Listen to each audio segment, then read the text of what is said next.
Hey guys, I am Big and Scary. I'm bringing you another StarCraft 2 replay from NoN-eSports. This time representing NoN-eSports is ForsakeNXE, our Masters level Terran, in the top half side of Polar Knight. His opponent on the bottom right hand side from Horsemen of the Apocalypse, I think. Heralds of the Apocalypse, that's it. It was Heralds of the Apocalypse is Riquiz. And I'll go for Riquiz just because I know that that's Quiz, and I'm going to go Riquiz. It works, it works. And you know who else works hard is Riquiz, because he is like a very high Masters level Zerg, finishing like top 10, top 8 constantly. So he's very good at this game, very good at this game. He's going to be a fantastic matchup on a really, really nice map. Polar Knights it's bringing back some of the old stuff that you used to see in Brood War, specifically a back entrance out to an expansion that's actually sitting kind of behind your natural.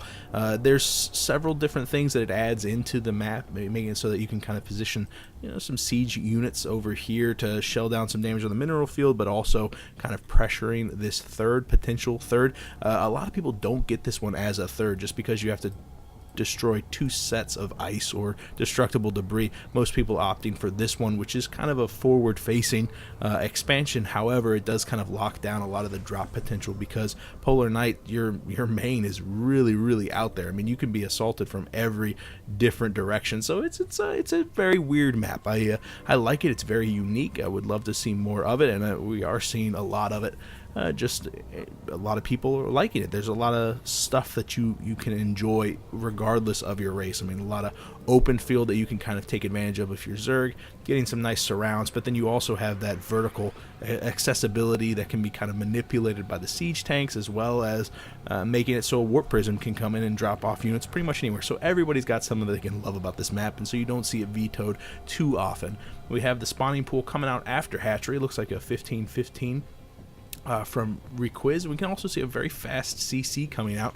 I did not see the refinery timing, but just looking at it, I would say that's probably going to be a Reaper coming out, and then probably going to be seeing an earlier factory. Probably not a straight to factory build. Probably not. I don't know. We will have to just wait and see. Like I said, this is a very vertical map. Reapers are very powerful just because you do have a lot of different areas that they can kind of jump up and harass and then jump right back down. It's neat. You can do a little bit of a circuit, and so hopefully Forsaken's going to be taking advantage of that. However, with that 15th bonding pool already finishing up, Riquiz is not going to be in too bad of a shape to hold off any sort of aggression. We do see that first Marine coming out, and the gas is beginning to stockpile, but it's only just now reaching 50, so maybe the second unit that's coming out of that is going to be a Reaper. Also, something else I love about this map are these little hidey holes for these Overlords. They can be positioned all sorts of different places just to get you some nice gas timing, and they had to do that because traditionally Overlords can definitely look at the natural and see the gas timing from there, and normally it's because they're off over nothing. There's no way that the Marines can get underfoot. However, with the natural being pretty much in the middle of the map, it makes it so the Overlords really can't scout that easily, and so you give this sort of hidey hole location so that they can hide and be safe, making it so they kind of even the odds a little bit, making it so that Terran doesn't have too much of an advantage. Of course, you can always do this, suiciding in some units. Unfortunately, that Zergling just goes down, just a handful of just feet away from the top of that ramp. Being able to see that the factory was going up would have told him boats and boats about what exactly Forsaken was doing. And yeah, I'm 100% wrong. We don't see a Reaper coming out at all. We do see that first and early reactor is going to be used by that factory, so we will be seeing a bunch of Hellions out there to kind of punish Riquiz, who's actually really not doing that bad. I mean, he's going to be getting up that third base in just a handful of seconds, I'm sure. Oh, there it goes. Fantastic. And we can tell that because we don't see a bunch of gas going down. We do see a bunch of queens, which he's going to be relying upon for his defense. However, we don't see any creep spread, which is surprising because of the sheer number of queens, and you really need that because he's opting for a very far away hatchery. He's going to have to find a way to defend that, despite the fact that the majority of his units that can actually attack right now are queens. They're so slow off of that creep, so he's going to have to be very, very careful. What with the first round of Hellions coming out on the field in just a handful of seconds, those Hellions are going to be able to lock down that third, and those queens will not be able to defend it very easily. And here goes that creep spread with 4 tumors down. It is going to be exploding across the map, and I would be expecting Riquiz to make a beeline towards that third. However, it's not going to arrive just nearly in time to defend that. However, there's no drones there, so what's he going to lose? A handful of HP on that hatchery. Not the worst thing in the world, especially with a roach warrant coming out. Roaches are going to be able to rebuff all of these Hellions coming from Forsaken, so really not the worst shape at all. Riquiz is going to be able to get his third, going to get it saturated. A little bit delay on the saturation, however, the toss-up for that is he's grabbing a hell of a lot of tech. He's getting double Evo chambers. He's getting his roach warrant out there, and those roaches are probably just going to hold Forsaken back while Riquiz moves on to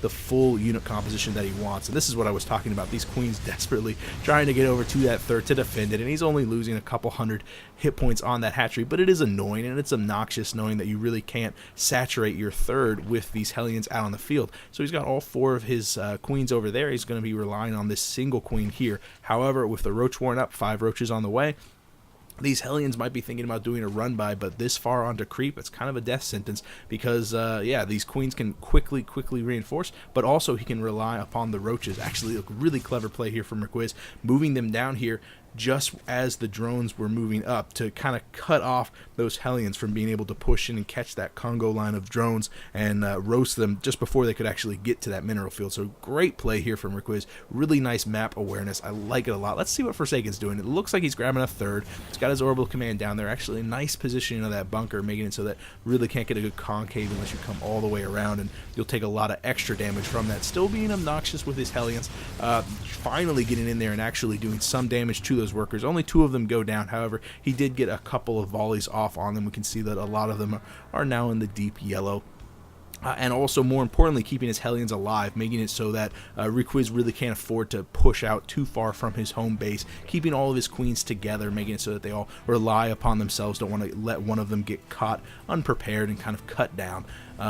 Tech-wise, we can see it's a heavy bio build coming out from Forsaken, a hell of a lot of barracks on the field. We can see the reactor waiting for that starport to use. We can finally get those medevacs out there. See, the bread and butter of this composition is going to be those drops. We see the +1/+1 as well as the combat shields. Do we have... no, I don't think we do.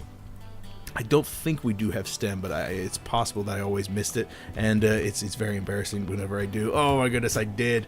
Oh, what a shame. But yeah, no, stem's already out. We have stem combat shield +1/+1 coming up to that 11-minute timing. We can see that it is a little bit delayed, but that's mostly because of this pressure that he's doing right now, and also because he's waiting on these upgrades. Traditionally, you'd see a little bit of an 11-minute timing, pushing out with that first round of medevacs, but the medevacs are out on the field, and I just don't see them doing anything right now. Okay, here we go. They're just now popping out. They weren't on the production tab, and I didn't see any dots moving around on the mini map, so I was a little bit concerned about that. Concerning also these Hellions. Man, they're still totally alive. I don't think he's lost a single one just yet. No, he has not. Not a single unit killed for Riquiz, unfortunately for him. These Hellions are really just paying for themselves, not only being obnoxious and being threatening, keeping Riquiz contained back at home, but also just trying to poke in there, get a couple of volleys off on all of these drones, and really could just decimate that mineral field, making it so that Forsaken can expand without any threat in the world.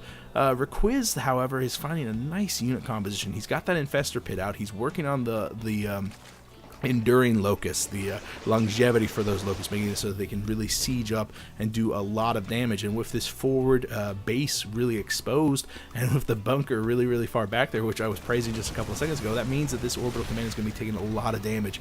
So Forsaken needs to push out before this unit composition can really hit its stride. 2-2 on the way for both players. +1/+1 with stem and combat shield done for these Marines. We can see that they do a great job shredding up all of those mineral fields. We also see a drop going on with these Hellions, finding a nice use for those Hellions, at the same time opening the front door, making so that the Marines can push into that third. I don't think he's going to be able to get the kill on that hatchery, what with the Roach Hydra composition from Riquiz coming in. Ooh, there goes the hot pickup, managing to salvage a handful of his Marines, but retreating with his tail between his legs because he really just did not do as much damage as you had hoped.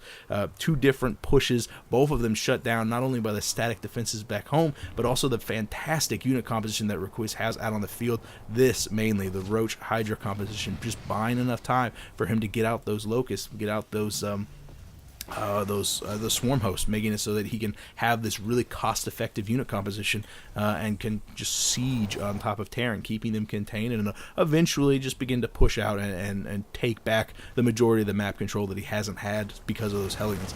Fourth base coming up with another macro hatch right next to it, another drop going down, this time with the very hardy bio composition, trying to target down the spore crawler rather than the spine. An interesting decision, especially considering the fact that oh wow, they managed to get it down and also survive with the medevac, so not at all a bad decision. It was just an interesting decision.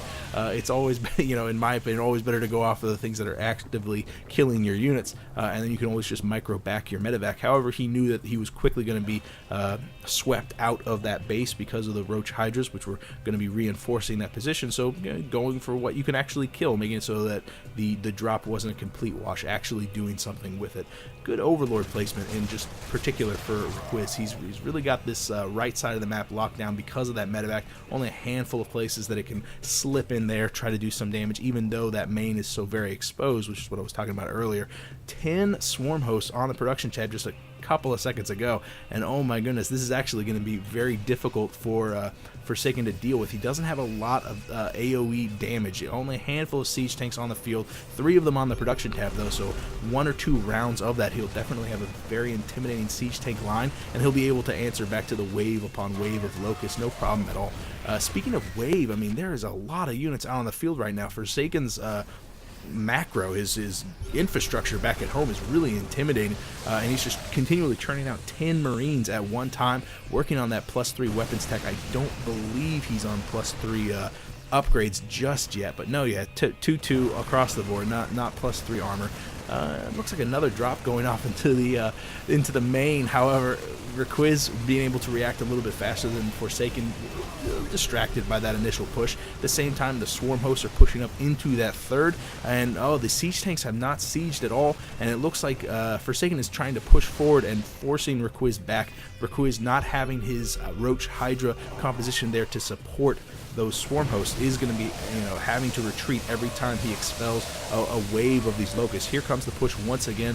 I think 1 or 2 of the swarm hosts did go down during that. However, those locusts are just so incredibly cost effective that even though you lose 1 or 2 of the swarm hosts, the wave of locusts pushing forward is really going to be making mincemeat out of those Marines. However, it's just not fast enough. Those locusts are not spawning fast enough to keep those Marines in check. They stem forward, take out that third, and retreat very, very quickly into the welcoming arms of these siege tanks. Only thing I need Forsaken to do is start sieging these siege tanks to get off 1 or 2 volleys to soften up those locusts. Otherwise, this happens. They get caught in a pincer formation. The Roaches and Hydras pushing forward, cleaning this completely up, even though the siege tanks have now sieged. The Roaches and Hydras are just too robust, especially when coupled with the fact that you have another wave of locusts coming in from the south side. Now that the engagement's completely done, a bit of a miscue right there for Riquiz, sending them to the south and not to the north, but that's probably because he's repositioned them, I assume. No, he's kept them in the third. I wonder why they went down that way. I don't know. Forsaken being very ballsy with his decimated army. I mean, we saw just a couple of seconds ago that he was at 200 supply, and it was all right here. Now it's just beginning to stream back out of his home base. 13 Marines on the production tab with another 3 siege tanks. Really what I need Forsaken to do is start to rely more on those siege tanks, get those into siege mode, and kind of answer back with the volley of swarm hosts coming, sending their locusts, and then answer back with a volley of your own, a volley of siege tank shells, making it so they soften up completely, do a quick stem, clean them up, and then hopefully you do that fast enough so that you can get your own Marines on the doorstep of those swarm hosts. However, yeah, there goes the siege tank. Those Marines and Marauders are standing there taking their oats, and oh my goodness, 1 volley from those siege tanks is enough to clean them up completely. And now we see how defenseless those swarm hosts were, relying upon the Roaches and the Hydras, this time positioned beautifully by Riquiz, realizing that those swarm hosts are very, very delicate, very exposed whenever they don't have those locusts there to defend them. And then he's pushing forward with his Roaches and Hydras once those swarm hosts' locusts have been used, have been kind of exhausted. And so here we come with another volley, but however, we're down to only 9 swarm hosts. I think we were up to like 13 or 14 just a couple of seconds ago, and we can see that Riquiz is actually transitioning into another composition. He's getting out 7 Corruptors. Oh wow, and an Ultralisk Cavern to boot. Oh my goodness, I wonder if those Corruptors are going to become Broodlords. I wonder. I don't see the Spire. I can't tell if he's got a Greater Spire. Only time will tell. The upgrades, I believe he's still on 0-0 for the air. But we do have that Ultralisk Cavern coming out, and with 3-3 upgrades, even though it's just 3 armor and plus 3 range, those Ultralisks would still be very robust, be able to tank a lot of damage and close down the distance on top of those siege tanks line. And look at Forsaken, he's relying upon his siege tanks to clean up those locusts, only getting off 1 or 2 hits on those siege tanks. At the same time, he's doing a drop down in the main, but that main's pretty much mined out. He's got a little bit of gas there. It's probably worth mining out of him. Poor little drones, not really doing anything right now. At the same time, Riquiz is kind of distracted, trying to force and batter down these siege tanks that are up there. Broodlords on the production tab. Excellent. He did have that Greater Spire. I'm proud of him. 7 Broodlords popping down their Broodlings, and whenever that's accompanied by those Locusts, as well as the Roaches and Hydras, man, these Marines are not long for the world at all. However, the Hydras are really the only form of anti-air, so the majority of those medevacs do succeed in making their way back home. Really ballsy expansion, if you can see on the minimap down here on the bottom right-hand side for Forsaken. We can assume that he's got a planetary fortress there, I hope, right? No planetary fortress. Very, very ballsy, especially considering the fact that those Brood Lords are going to be pushing forward, and he's going to be costing him his 3rd, probably. We did see a lot of Marines on the production tab just a couple of seconds ago, but it looks like, yeah, a lot of starports coming out. A lot of Vikings are going to be on the production tab in just a couple of seconds, hopefully Forsaken can get out enough of those Vikings to actually clean that up. Nice stutter step micro from those Marines pushing forward, taking down those Spine Crawler, as well as probably this hatchery. At the same time, the Locusts are turning their eye on top of that planetary fortress there, and the Brood Lords have overextended themselves. Oh my goodness, the Marines need to get underneath them, but they're kind of hung up on the SCVs, which are trying to fight down the Broodlings that are on the ground, and the last of those Brood Lords do fall thanks to the Vikings that are just now starting to be produced. These guys need a lot of reactors on them, though. Oh my goodness, they remain silent. At the same time, it looks like the drop has been rebuffed, but it managed to take down that hatchery. And remember, this was just the hatchery. The hive was built in the natural, I believe, and we'll check on that in just a couple of seconds once this is actually cleaned up. But that's very important. Normally, whenever you have a drop like this into the main, you take out a very important tech structure. However, Riquiz, realizing that this natural is actually safer once he gets off the majority of his bases, he can position the majority of his tech here. He's got his Infestor Pit here, he's got his Hydralisk Den, he's got his Roach Warren. Very, very good play here. And I believe the Greater Spire, this is where I'd put the Greater Spire, but I guess he threw down the Ultralisk Cavern here. I have no idea. I have no idea. I really like this play from Riquiz, though. I mean, he's using pretty much every tech choice that you could possibly get. He's got Broodlords on the field, Swarm Hosts, he's got Ultralisk Caverns, the Ultralisks coming out in just a handful of seconds. Even the Adrenal Gland, man, this guy loves upgrades and tech choices. Wow, the Ultralisks have revealed themselves, and I love this because he showed Broodlords. He's like, hey, I got Broodlords, you better make a bunch of Vikings, and that's exactly what Forsaken did. He threw down a crap ton of starports, and he built a bunch of Vikings, and now he's transitioned over to a ground-only tech. He's got Ultralisks out, he's going to be relying on his Hydralisks to take down anything in the air, and then he's upgraded his Zerglings to kind of fill in the gaps between these hulking behemoths. On the other side of things, Forsaken has been on 4 bases for an extended period of time. I think Riquiz is operating under the assumption that he's locked down this expansion, and that was the only expansion that Forsaken was going to get. Not aware of this one. And he might be aware now because he's got his units heading over in that direction. He is aware that it is there. I wonder how he figured that out. Probably the Overlord that was positioned there when it was cleaned out by that Marine a short time ago. A very, very clever play from Forsaken, and definitely paid for itself just because of the amount of mining that he managed to get there. Probably a little bit oversaturated on that refinery. However, at the same time, Forsaken is managing to hold his own back at home. His 3rd is beginning to get mined out. His natural is beginning to get mined out. But remember, he never took this backdoor base. He can definitely and easily expand there. It only takes a handful of seconds for the stemmed Marines to take them down, and he's already taken down the first round of those ice blocks in that area, so he has an easy expansion that he can take. Whereas, look at Riquiz, where can he expand now? I mean, he's taken pretty much everything on his side of the base. He's getting this one right here, but he needs to stay up on at least 2 mining bases. The 3rd base, I believe, is going to be this one. This is probably going to be the next one that he's going to exhaust. Probably this one. So yeah, he's going to have to expand closer and closer to Forsaken because of that, and that's just going to make this game tighter and tighter as it goes on, and hopefully he can just stay on top of things. He's getting that centrifugal hook out. He's going to realize that Forsaken is eventually going to get into that low econ econ style of play and is going to be relying more on his bread and butter units like those Marines and less on those siege tanks and the Marauders, which can be a little bit more expensive. Speaking of Marauders, ooh, let me double click. I did.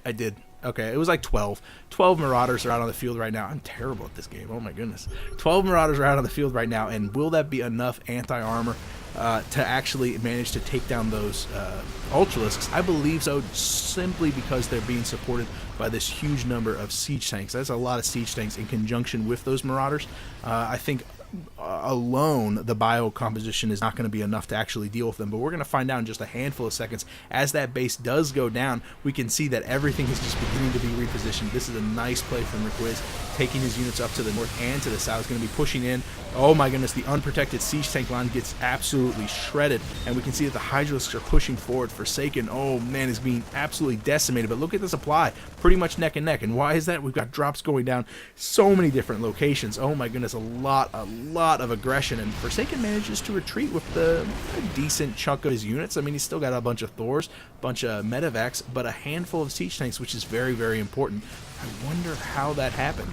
We saw that he had a really nice concave on him, and Riquiz really got on top of that siege tank line. I wonder if these were just reinforcing units that arrived a little bit late to the party and Forsaken managed to pull them away. In fact, I would not be surprised at all if that is indeed what happened, just because we can see that a lot of these Hydralisks are a little bit battle scarred. Another transition back into the Broodlords. Ooh, is this a mistake? I'm not 100% sure. We did see a lot of those Vikings out on the field just a handful of seconds ago. Yeah, we do still have 7 of them, and they will be able to make mincemeat out of these Broodlords just because the sheer number of Hydralisks is beginning to wane a little bit. We didn't have a lot out on the field just a handful of seconds ago, but these Vikings are very, very weak, and wow, we can see that those 3 Corruptors are really just doing a number on them when supported by the 4 Hydralisks on the ground. I could have sworn that Forsaken would be able to shred them with those Broodlords out on the field, but unfortunately he didn't really micro them back, didn't really use their incredible range, making it so that the Hydralisks could just stand underneath them and kind of peck at them. The Marauder count is still very, very high. He's up to 9 of them, only dealing with 2 Ultralisks now. We can see how quickly he shreds them, and it looks like Forsaken is going to be holding at this third. Oh no, the third is totally mined out. Where is he expanding? He's expanding down here into the bottom right-hand side, but that is another forward-facing map. I wonder why he isn't taking that backwards expansion. Maybe he's just forgot about it. It is very unorthodox for it to be there, and unfortunately this base, it does look like it's going to get cleaned up. He is expanding over here to the left side of the map, and Riquiz has not managed to retake this base. He is managed to build a hatchery here, but this one's pretty much mined out. Oh, that's where the Greater Spire was. Wow, why didn't I think of the 4th? Why wouldn't you build it at the 4th? I don't know. I don't feel bad for not knowing where that was. But we do see the orbital command over here is going to get picked to pieces, but that's okay because this is the most important base right now. It is being constructed. We have a bunker going down behind the mineral line, but at this point when you're up to 3-3 tech, single Ultralisk can really do a number on a bunker by itself, even whenever it's filled with Marauders. So you really have to be careful with overexerting yourself whenever you're pushing too far forward. I really just strongly believe that this guy should just be lifted off, moved right over here, and just long distance mine it. Even if you can't spare the units to actually take down the ice, you need minerals. You need a lot of minerals. We can see that Forsaken is actually at 200 barely at 200 minerals with 2,000 gas saved up right now. 50 over 39 harvesters, definitely not a disadvantage for the Terran guys, just because you remember the sheer number of mules that he's going to be able to drop with 3 orbital commands is quite a lot. Forcing the lift off with the Zergling and then burrowing the Zergling underneath is a very frustrating play for Forsaken because, oh no, even if he wanted to long distance mine it, unfortunately that orbital command is going to be deep into the red and then go down in just a handful of seconds. That adrenal gland upgrade for those Zerglings really just shredding that orbital command like no one else's business. This is an incredibly close game because remember the low econ style of game that we're playing right now, and look at this mineral income. Was neck and neck, just a hand. Yeah, there we go. It is neck and neck. I was like, all right, why isn't it even? I don't know. It should be even. They're both pretty much on one base. Riquiz does have half a base here. He's not mining here. He's still got about full composition here. I'd give a little bit of an advantage to Zerg just because he seems to have the momentum. He also has, he can afford to lose one of these bases, basically. He's getting up this third over here, this other base here. I don't even know what number we're dealing with now. He's getting up another base here, a really nice baneling run by that I totally missed. How many did he take out? 68 workers killed for Riquiz right now. That is absolutely brutal. Wow! We were at 39 just a couple of seconds ago. Now we're down to 17. That baneling...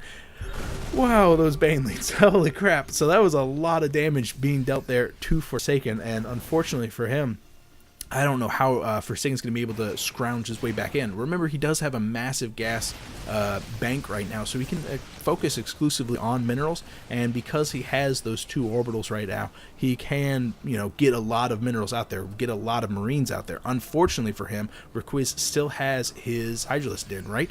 It was down here, yeah. Still has his Hydralisk Den, Ultralisk Den. He can still get out those Ultralisks. He can still get out those Ultralisks that shred Marines.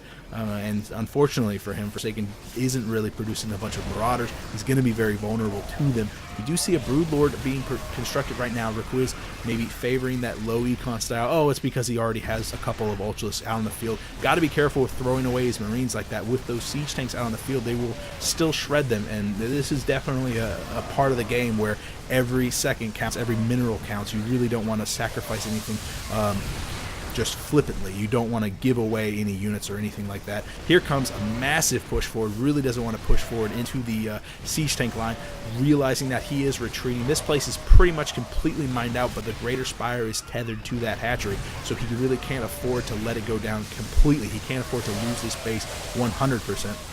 However, Forsaken has produced pretty much a hard point right now. Really can't afford to push forward with his Zerglings or his Ultralisks into this hard point. However, he's using his Broodlords to shell down a lot of damage, eventually cleaning up those siege tanks and forcing Forsaken back. 88 over 71 supply. They were both at 200 over 200 maybe 10 minutes ago. Then they fell pretty much even the entire time. And we can see that Riquiz is scraping the bottom of the barrel. He's got those queens out there now. He's trying desperately to deny any expansion. This orbital should land and just drop a couple of mules and then lift off again. I don't understand why. Why? You have every avenue already locked off. If you lose this base, yeah, you'll lose this one, but this one can't be any safer than the other ones. I don't know. Riquiz, continuing with the theme of being very cost effective, is getting out an infestor. Some nice fungal growths will definitely be able to lock down those packets of Marines, as well as the ability to harass. I mean, you kind of burrow your infestor, throw out a bunch of infested Terran, and that's a very cost-effective way to harass the only mineral line that Forsaken actually has right now. And we can see he's playing very, very ballsy. He's got to realize that those Zerglings can rush in at just any second into that mineral line, and he knows that that mineral line is there. Oh my goodness. Barely out of the red, that orbital command manages to lift off. At the same time, the Zerglings are being rebuffed from that bunker filled with very weak Marines. I don't believe this orbital command's in too much trouble. What with the 4 Marines are going to be popping out of that bunker, going to be pushing forward, cleaning up those Zerglings. But this is the more intimidating sight. The Ultralisks, the Hydralisks, they need to push in there and actually deal with Forsaken's units back at home, but we can see that the supply count is so very, very close. You switch over to the mineral income. Wow, what happened to the mineral income? Oh my goodness, so many harvesters have disappeared, and I don't know where they went. We can see 33 workers killed. I don't know if it was just a fantastic run by that Forsaken did, or if it's just the gradual chipping away from all this, all the aggression that we saw from Forsaken earlier over here at this base. But looks like this base does go down, and I think that is the last bit of income for Riquiz. So he is 100% broke right now, even though he's got 24 of his workers. He'll need to eventually work his way up to the 300 mineral mark so that he can actually afford to produce another hatchery.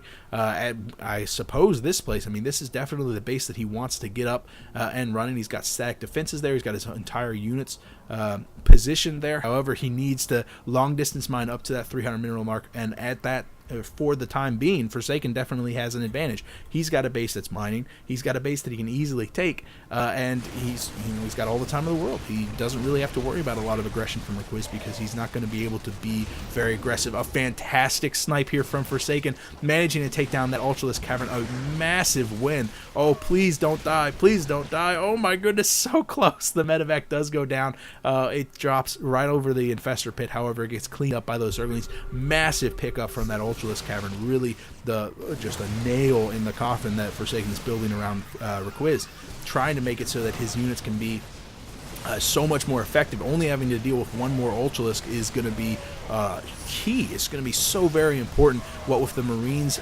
making up the majority of his units. Double fungal growth going down on top of the Vikings. However, those Vikings are shelling down so much damage. Wow, look at all those transfuse on that Broodlord, barely keeping it up. Oh, but it does succeed in finally going down. The 6 more Vikings shelling down, just another volley on top of that last Broodlord. It goes down. But these fungal growths from these infestors are really being very cost effective. The hatchery is being constructed. Remember, this was the last little smidgen of minerals from Riquiz. He cannot afford to let that hatchery go down. The final victorious Ultralisk pushing forward, shelling down all of his damage with his Kaiser Blades. However, he finally falls to the hail of bullets from the siege tanks and the Marauders. But we can see the infested Terrans pushing forward and actually doing the small amount of damage necessary to break that siege tank contain. And now both players are down to almost 40 supply, 38 over 58 for Forsaken's advantage right now. But Riquiz has got his hatchery almost completed. Oh no! Forsaken holds and pushes forward with his Marauders and his Marines, managing to push in here and actually take down that hatchery, forcing the cancel. Riquiz forcing to retreat. He's barely got 300 minerals left. But oh no, he spent all 300 minerals. What did he spend it on? Ooh, infestors. 3 infestors going to be coming out, going to be very, very cost effective. But I don't know. I honestly don't know. Without anything to support the infestors, will they be able to chain fungals or just throw down infested Terrans enough to actually clean this up? I honestly do not know. Holy crap, this is so incredibly close. What units are, who cares about the production tab right now? It's all about what's actually on the field. 29 Marines stimming, pushing forward right now. The chain fungals are really going to be the major thing. We can see that those 3 infestors are now out on the field. But will they be able to actually clean up this entire unit composition with more streaming in because that base is pretty much mined out? Yeah, pretty much completely mined out, but with Forsaken with twice as many supply count right now is going to just be able to pick apart his opponent. And man, 6 infestors now. Oh, where did they come from? We have 3 of them on the field right now. Oh, and another 3 pushing back. What did they do over here? Not a lot. They didn't really destroy the income for Forsaken because the mineral fields were completely cleaned up. Realizing that he needs his energy for something else is going to be pushing back. We can see all the drones, all the Zerglings, all the infestors are clustered into one place. And man, this is so incredibly close. Remember, at any time Forsaken can lift off his orbital command, go to the top right, and start mining anew there. He does have a lot of harvesters. He's got 19 of them, but more importantly, he's got a lot of mules that he can long distance mine from. Continue to produce a bunch of Marines at the same time. Oh my goodness, Riquiz is got to be thinking about pushing in. There goes the fungal growth, and it looks like all the drones that he had a short time ago are long distance mining. I thought maybe I missed the doom push of all those drones, but no, he's long distance mining, hoping to get out another round of Zerglings, 1 or 2 extra ones. Remember, they're fully upgraded, and they actually go toe to toe with Marines, even though they're fully upgraded too, pretty decently with that adrenal upgrade. It's not a terrible matchup like you would expect. However, with this just really spread out Marines and Marauders picking apart Riquiz home base, his fungal growths aren't being nearly as cost effective as they should be. But man, managing to score a chain on top of these units, this is just absolutely brutal. Riquiz has got to be so happy right now, managing to take down so many of them. However, those Marauders are very, very robust, taking way too much energy to actually take them down. We're down only to 4 infestors, 6 Zerglings, and a single Hydralisk. I wonder where he's been this entire time. Where is he? I wonder. Oh, the Zergling's pushing in, forcing the hot pickup when accompanied with those drones. It looks like Forsaken's dropping down up on the high ground. Where has he gone? Oh, he's moved down here, but oh no, the Zergling is the Zergling. What a great play from Riquiz, using his final Zergling to keep it so that Forsaken cannot mine from there. All he needs to do is move it just a little bit so he long distance mines, and it's not the end of the world by any stretch of the imagination, and that's exactly what he's doing. He is moving. He is going to be able to get a fresh influx of minerals at the same time. Speaking of a fresh influx of units going to be pushing in, and remember, in order for Forsaken to win, he either needs to break Riquiz's spirit, but more likely he needs to take down every single one of the structures that Riquiz has out on the map. So he'll have to be running pretty much helter-skelter everywhere, trying to take them down, or at the same time Riquiz really just needs to cripple Forsaken's economy to get right back into this game. He's got those infestors out there. He's got a very cost-effective unit composition, so it's really not going to take too much for Forsaken to lose this game, even though I feel like he's got this game pretty well won. You can't discount the fact that Riquiz has been playing this game like a top-drawer gentleman, and he will be able to chain fungals like a boss. And Forsaken knows that. Look at this really nice spread, keeping all of his units as spread out as possible, terrified of the possibility of a fungal growth killing him. Oh man, managing to blow a little bit of a scan so that he actually can take down that Zergling, get out the full influx of minerals, 600 minerals coming in, each one of them almost immediately being made into marines or defensive structures back at home. Forsaken having enough, pushing in, bunching up his units just a little bit. Where are the chain fungal growths? Riquiz biding his time, keeping his Hydralisks a little bit behind, probably going to be relying upon infested Terrans to soak up a little bit of damage while those Hydralisks do a little bit of damage from behind. Wow, Forsaken has managed to save up enough money to actually buy a siege tank. He's rolling in the big bucks, moving in a barracks because he doesn't need the 30 that he has back at home. He only needs 1 or 2 of them on a reactor. The barracks pushing forward just to see if he can spot those infestors, making it so he's aware of where the fungal growth would be coming from. The hive beginning to get targeted down, but oh no, barely managing to draw out the fungal growth, retreating in just the nick of time. Handful of marines are left behind with some green glue. Whoa, what a fungal growth. Oh man, the fungal growth's going down, but wow, only 2 infestors are alive right now. The infested Terran popping out from those infestors. Quick scan going down. 2 infestors go down. And oh man, is that the last bit? We have a single Hydralisk out on the field against 14 Marines and 4 Marauders with a single siege tank too. Wow, it looks like Forsaken's actually bringing in a whole fleet to deal with these units retreating from those infested Terrans just for the time being. Really, 12 supply over 72 really says it all. These Marines and Marauders managing to do that quick scan, managing to see exactly where those infestors were, taking them down. At the same time, really nice bait from Riquiz doing some stop and hold command on those drones, making it so that Forsaken walked right on top of them. However, with only a handful of supply left, there's really not much he can do. It came down to the loss of those infestors, which is insane because it was like 45 minutes into the game. This game was so incredibly close all the way through. I have no idea why you wouldn't take this base. But this worked out just as well. I honestly don't know. It could be that he wanted to keep a aggressive posture, and he had his units already rallied down there, so he could quickly defend his only mining base at the same time staying very close to the base that Riquiz was trying to take. Absolutely just a fantastic play from Riquiz, constantly changing his unit composition. He had that hive, he had that greater spire, he had that ultralisk cavern. He really played this like a pro. Unfortunately for him, Forsaken just was one step ahead, having this really steady unit composition. He had those siege tanks out there that could deal with the influx of swarm hosts, and then when that didn't work, his opponent switched up to the broodlords. Well, I've got marines for that. I can just dart underneath, and Forsaken is so comfortable with this bio composition that he knows how to answer any composition that Riquiz could throw at him without radically changing his own. The only thing we saw was him throw down the comical number of starports so that he could get out some units to actually deal with the broodlords, but that was because his own marines were beginning to get hard countered by the broodlings, banelings, and the ultralisks that were coming out. Fantastic. Really great example of all the different ways that you can play ZVT from both sides of the camp. It was absolutely fantastic. You know who else is fantastic? People who watch these videos, so thank you for that.